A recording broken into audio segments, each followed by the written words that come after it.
Cohl, last 3 weeks you had the same starting five out there. Does it feel like this offensive line is gelling more than it ever has? Yeah, I mean, it just takes time. I mean, that's all it is. It's reps at practice, game reps. Everything else all just leads into everyone being cohesive. I mean, how hard has it been really integrating these two freshmen for a few weeks now? I mean, they know that we're going to hold them to a high standard, that we're not going to let them be freshmen.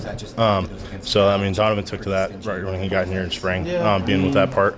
LD, it took him a little longer just because he hadn't been here as long. But they know that they have to play at a high level, that they can't be the weak link in the chain, that they have to be up playing with everybody else. Otherwise, we're not going to be a successful offense. Does it still kind of blow your mind that you came into the season thinking, this is going to be a veteran group, 5 seniors, 1 senior coming off the bench, and now you got two true freshmen starting on the line. That's pretty much unheard of. Yeah, but I mean, at the same time, we take a next man up approach. I mean, it's the same thing in the league. There's going to be different things that are going to happen, and it's all a matter of how you deal with it and finding the good in it and finding a way to be successful. Is it surprised you how quickly they've learned? Not at all. I mean, Donovan picked everything up right when he got here. I mean, his first rep of one-on-ones in spring was against George and won. So from the start, he was been at a high level, and so it helps when you have guys that want to play at that level. They want to be good. They want to play at the next level, and are going to do everything in their power to get there. What does it do for the offense when Jaden can kind of scramble and then do those runs after if he can't find anything downfield? Keeps people honest. I mean, you're not going to be able to drop 8 guys downfield because now he's going to just put it away and run. So it makes you have to account for him, whether you're going to drop a nose guard and just spy him, then you're going to only be able to rush with 2, maybe 3 guys. If you're going to drop a linebacker and sit him in, that's 1 less guy in coverage. So it creates some holes in the back end, and if not up front, just different ways to try and take advantage of it. Did Cal put a spy on him towards the end of the game? Here and there, a couple times with Evan, they'd walk him up and just let him sit there. But I mean, they just were trying to get as much as they could off the edge, or just keeping with twist games and just doing different things. I mean, that's the easiest way you can try and do it. I mean, it's not an easy task to keep someone who can run the way he does in the pocket. How much does continuity do for the offensive line? You're able to play the same position week after week. Now you get the same guys going out there. How much does that do for you? Makes it eeasier because you understand how guys around you are going to play. So having the feel of Alex, Donovan next to you every day, all practice. I mean, we're probably going through 200 snaps at practice, so that's 200 snaps every day. By the time you get to Saturday, you've gotten to the point where you know exactly how everyone's going to take their steps, how everyone's going to think, certain looks. You know exactly what they're going to be doing.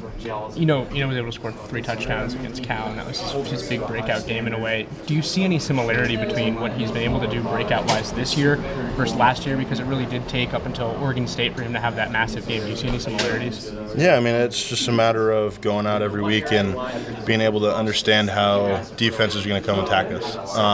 And it helps along with us being able to have more games that we can go and look at ways that people have taken advantage of certain teams, just so that we can do different advantages.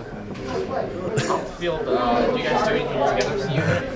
Herm's kind of talked about the night team, kind of how these freshmen almost don't know any better, but they're kind of playing in these big road environments. Some of the guys seem that as kind of a good thing to some extent with these guys. Yeah, I mean, in a way, it's kind of an advantage to us because I remember when I got here, I mean, Michelle can attend for this. I maybe played in front of 1,000 people in high school. Or now you show up at practice over the summer or spring ball and you got 1,000 people at practice. So it's just one of those things it takes a while to get used to, especially if you're playing at a place that's known to be loud. They just don't think about it. They just go out and play, and it's kind of nice. Most of the guys on this line are either seniors. What have you seen the team's success with gap schemes so far in the run game? Have you been able to see that those are starting to work for you? What have you noticed? It's just guys getting more comfortable and understanding the blocks. Again, just guys being in the same spot week after week. They can understand how they can use their body type, their play style to their advantage in the game, and just being able to go out and start getting downhill, starting to get after guys, and just be able to play physical downhill football.